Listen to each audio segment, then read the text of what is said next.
Imagine stepping outside on a crisp, clear night. You look up at the sky and there it is, the moon. It looks completely peaceful, right? Just a quiet, glowing silver coin hanging perfectly in the dark. It feels close. It feels safe. It feels like a beautiful nightlight made just for us. But let me quickly flip that picture for you, because that beautiful glowing coin is a lie. The moon is not a friendly neighbor. It is a dead, violently irradiated rock. It is flying through a freezing, endless, silent void that wants to kill you the second you step outside. Deep space is a horror show hiding in plain sight. It is an unstoppable, immense force of nature that crushes metal, boils blood, and swallows light. And for the last 50 years, a massive group of people looked up at that terrifying void and said, "We never went." They claimed the Apollo missions were a Hollywood movie, a magic trick shot on a dusty soundstage to fool the world.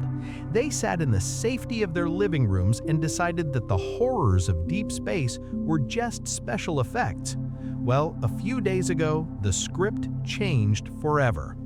4 humans just went around the moon. They flew straight into the abyss, and the conspiracy theorists have no explanation for what happened. Welcome to the reality of Artemis II. What just happened up there is going to blow your mind, and if you have ever doubted that humans can conquer the terrifying forces of the universe, you need to watch this until the very end. Let's talk about Act 1. The scale of what we just did.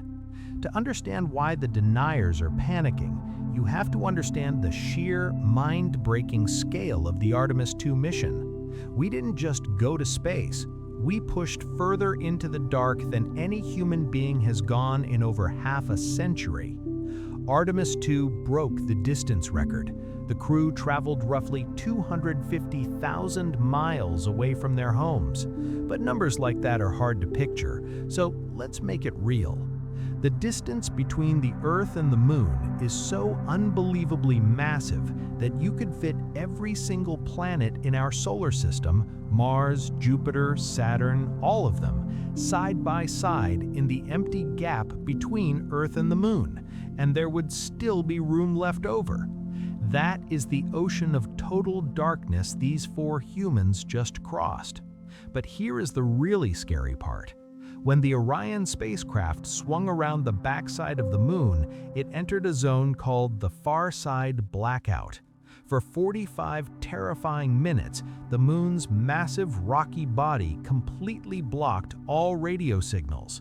No internet, no radio, no mission control, no rescue.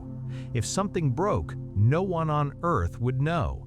If a micrometeorite punched a hole in the ship, they would die in absolute silence. They were the 4 most isolated living creatures in the history of the universe. They were entirely cut off from the human race, floating over craters that have never seen the light of the sun. And then they came back out. The signal reconnected, and they sent back images that will haunt you with how beautiful and terrifying they are. High definition, raw, unfiltered video of the moon's surface gliding by, so close you feel like you could reach out and cut your hand on the rocks. This wasn't grainy 1960s film. This was crystal clear, modern 4K reality.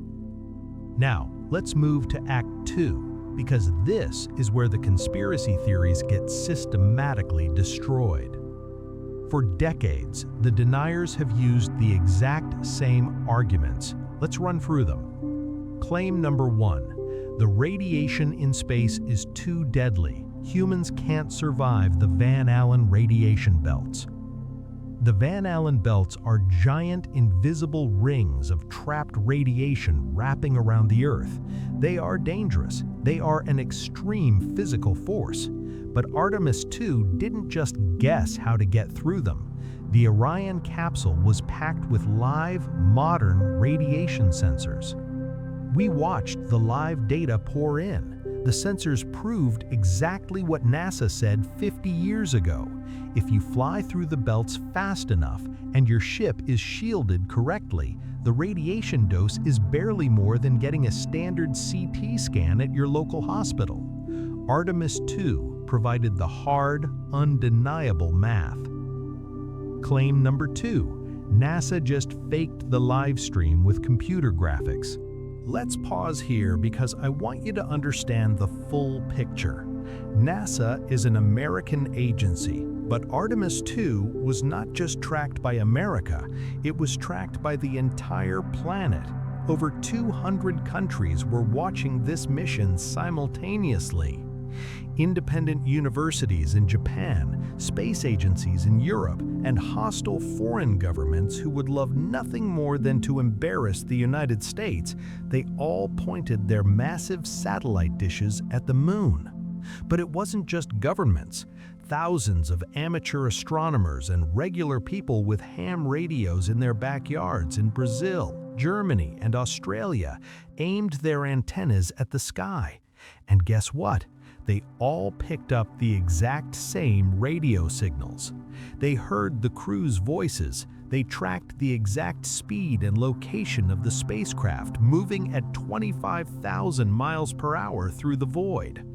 You can fake a video file. You cannot fake a physical radio signal bouncing off the moon that is being picked up by a teenager in his backyard in Tokyo and a military radar base in Russia at the exact same time.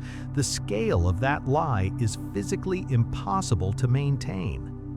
Artemis II is a wrecking ball to the deniers. It aggressively destroys the fake claims by drowning them in a tsunami of live, third-party data. The conspiracy was a house of cards, and Artemis II just drove a rocket-powered freight train straight through it. Which brings us to Act 3, what this actually means for the future. Because going around the moon was just the warm-up. Artemis II was the test drive. Artemis III is the main event. Humanity is going back to the surface. And we aren't just going back to the easy, flat landing spots from the Apollo days. We are going to the lunar South Pole. This is a place of extreme nightmares. The sun barely peeks over the horizon, casting shadows that are miles long and pitch black. Inside the deep craters at the South Pole, sunlight has not touched the dirt in billions of years. Temperatures drop to 400 degrees below zero.